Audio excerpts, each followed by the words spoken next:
Hello and welcome to this course. First of all, let me thank you for taking my class. I hope you enjoyed and take the most out of it. So in this course, we're going to be creating doodles, and then we're going to be using them in different applications, such as wrapping paper, prints, and prints on fabric like t-shirts or whatever you want, like maybe a hoodie or something. So here you can see a little bit about my work, some different examples of my art, where I've been working with animals and different topics. And for this course, we're going to be creating doodles aimed for babies that are going to be based on animals. So you can see here how most of my drawings are made of very simple shapes. And also if you go and type here, let's say on Pinterest, something like baby animals cartoon, you can see that all the people in here are applying those same techniques. So making the animal cute by making it with really simple shapes. They are not complex, they don't have like a lot of detail because they are cute and they are aimed for kids. Here in this little tutorial you can see how they made a whale just a circle.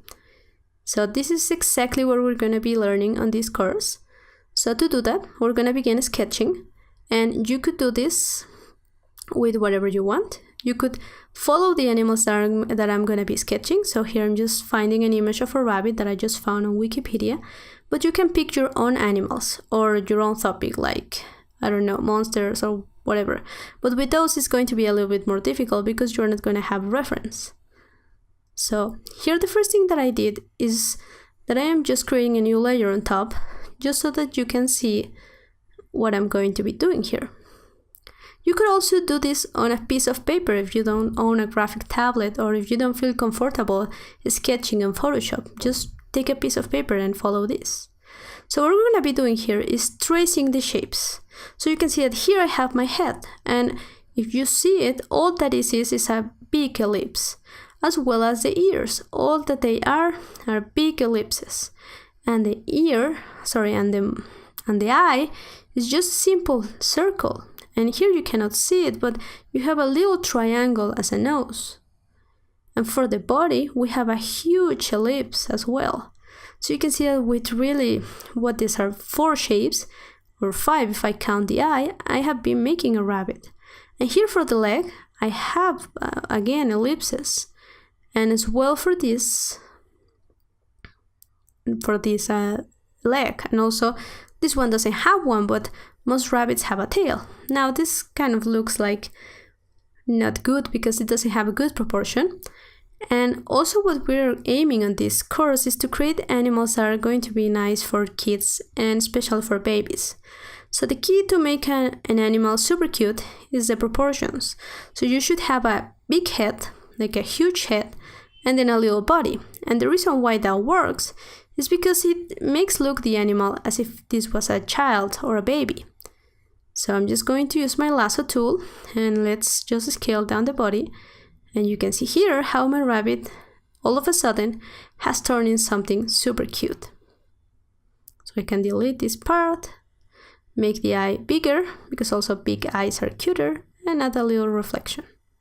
And maybe a smile, because our animals are going to be super happy. So now let's create our own rabbit based on our observations. So what we can do is just translate what we saw into our own sketches. So for our rabbit's head, we need an ellipse. So let's draw an ellipse. Now we need some eyes. So let's make 2 smaller ellipses.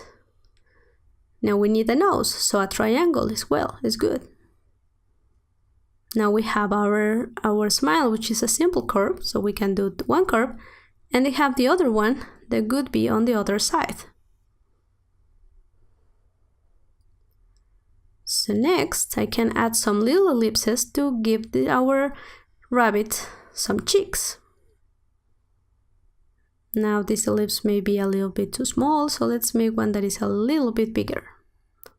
Remember that having a big head is going to make your animal look as if he was a baby or a younger animal.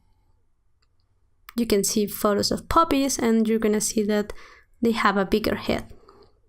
So now let's create ellipses for our ears. So just big ellipses as we saw in our photo of reference. And let's just do the inside. And for our body, all we need is an ellipse. So let's go and bring that one. So just create an ellipse. Now I don't draw it complete, but I know that the other part would be behind the head.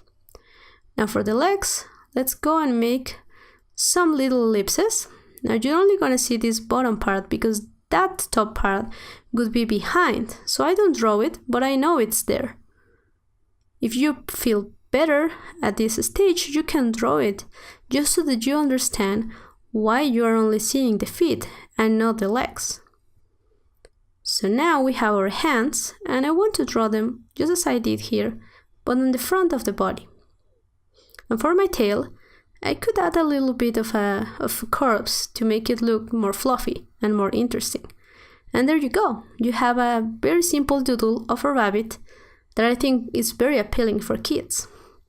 Now you could make some variations once you understand the technique. What if instead of having a circle, you have let's say a rectangle as a head? So maybe you want something different, something like this, with the ears just being a little bit closer to each other, our eyes there on the same position. Maybe you want a slightly bigger nose, have your little smile there, and maybe this one doesn't have cheeks, but maybe you can make some big teeth. And now for the body, maybe have a square as well, and have little legs, or you could actually have them on the side with two ellipses like this. And just the hands as we had them on our previous rabbit. And you could also round the bottom corners. One thing that you have to understand is that curves are easier for kids because they feel them more natural, unlike sharp edges. So if you are aiming this for kids, then, or having something more cute, then try to have rounded corners.